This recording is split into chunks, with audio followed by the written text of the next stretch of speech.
are. Let's speak with Sam Armstrong, consultant at the Free Speech Union, a regular with us, of course, here on Talk. Afternoon to you, Sam. So it's a good day, but it should never have got to this stage. No, and I can't really do better than the words of the judge today, who said there is no offence of blasphemy in our law. Burning a Koran might be an act that many Muslims find upsetting and offensive. The law, though, is not a mechanism to avoid people being hurt or upset, even grievously upset. The right to freedom of expression, if it's a right worth having, must include the right to express views that offend, shock or disturb. And I'm afraid what's good for the goose is good for the gander, and if that goes for the rest of us, then it goes for people of all religious backgrounds. And I accept that Muslims find that particular sacristy in their holy text and are upset when it's burnt, but it's very clear people in this country are free to protest in any which way they might like. And for some bizarre reason, in this case and only this case, the law was changed for one particular religion. That was wrong. It was wrong from the start. And the question is, why did the police, why did the Crown Prosecution Service, why did a district judge all not realise what Mr Justice Benathan did, which is this case was never, ever, ever a crime. Yeah, and what was, I mean, the previous judge, you know, his comments were frankly all over the place. I mean, they were, if we want to talk about what is offensive, someone utilising the law as that judge did, I think would be a genuine case where we could argue it was an offence against common sense, it was an offence against, well, as it turned out, the law of the land. I mean, it was just curious, and in his summing up, as you will remember, Sam, the judge was very defensive of the religion, because he got done, didn't he, Hamit Coskun, initially for, I can't remember what the crime was, but it was causing harassment, alarm or distress to the religious institution of Islam. There it is. I mean, that is extraordinary in itself, and the judge said nothing anywhere near what today's judge has said. You do wonder what law school he went to.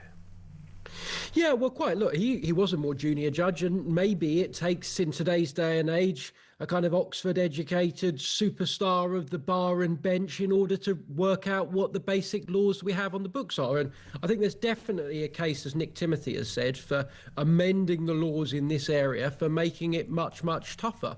But I can't help but question, and I don't like being in this situation, but I can't help but question if we would have possibly have been in the same situation if an atheist or indeed a Muslim protester had gone to some sort of Christian site and burned a copy of the Bible. I don't believe in those circumstances they would ever, ever, ever have been charged. Yeah. And it strikes me that there is this profound fear that runs through the very heart of the British establishment about doing anything to offend the Islamic faith. I don't quite know why it's there. I've got my theories, but you can't help but reach that conclusion because some of the decisions in this case are inexplicable. Yeah. The bloke that repeatedly shouted, "I'm going to kill you," while slashing at Hamit Coskun with a knife, forcing him into the floor, and then kept on going with his knife. Was he charged with attempted murder? No. Was he charged with terrorism? No. Was he charged with affray, a serious offence? No. He was charged with common assault. The same thing that I would be charged if when you were walking into the studio and I walk out on a Monday and I gave you a bit of a shove because I thought you'd said something daft on the show. Yeah. It was preposterous, undercharged. An angry, violent man wielding a knife, saying, "I'm going to kill you." It's almost like a Monty Python sketch. And, you know, literally trying to make contact with it was done for, as you say, a common assault. I mean, it was utterly ridiculous.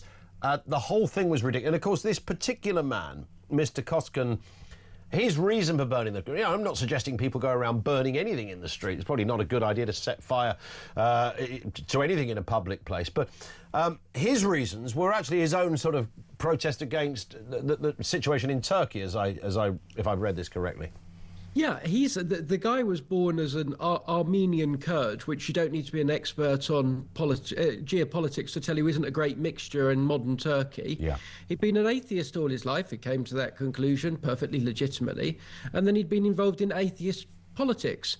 His reward for doing that was his brother got murdered in a terrorist attack and he got sent to prison for 10 years.